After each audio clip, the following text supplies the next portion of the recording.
my lesson, I'm doing the Bill of Rights, and we're going to do a close read of it. And I'm just going to go over what I would do with the class and how we would go about it. So I went through, and the Bill of Rights, of course, is the first 10 amendments. And we went through, well, when we go through as a class, I would go through and I highlighted already what the amendment is. So that already stands out to the student, what they want to see.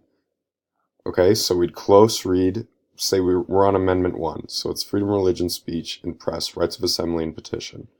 And then we'd read what it actually is, like the definition or what it entails. We do a close reading of that. And then you can see, we're going to skip down to Amendment 4 right here. Like, say there's a word that I think they wouldn't understand, or I'm just saying, maybe our students, okay, what is probable clause or cause? So I put a note in here. And probable cause, we looked it up as a class. We would look it up online, and we got the definitions, reasonable grounds. So forget Amendment 1, actually. We're just going to skip to Amendment 4 real quick. So again, we have it highlighted that it's search and arrest warrants. And then we're going to go through as a class, we're going to read this amendment.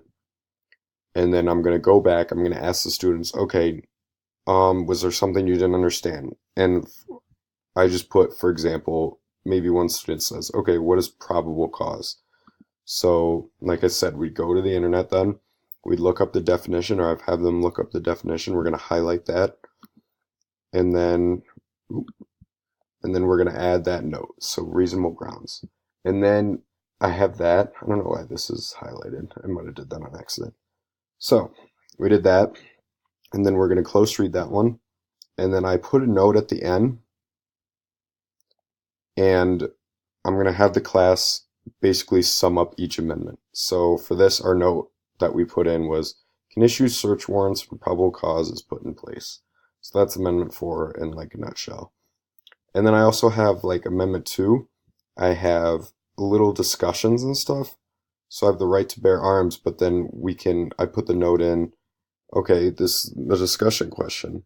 Amendment has been translated in many different ways. What would be considered an arm, and what's the limit? Say, I know in New York, you can only have a certain amount of ammo. Is that constitutional or not? And I would have the students just read through, close read, and say, what do you think? We could have a discussion on that. So I did that. That's basically the gist of all of it. So we'd go through, we'd read, we'd see something we don't understand, we'd go look it up, and then we would, as a class, summarize each amendment. And I feel like this is really important because the first 10 amendments are just great for, if I'm working in American school, for the children, students to know their basic rights and also to get new vocabulary.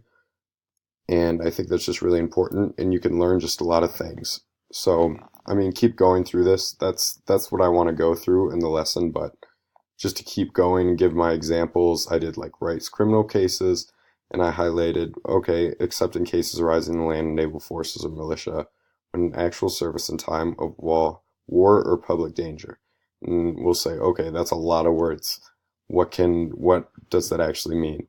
And when we close read it and we go through, okay, except in cases arising in the land of naval forces or militia. Okay, so militia or naval forces would have to do with military when in actual service in time of war or public danger.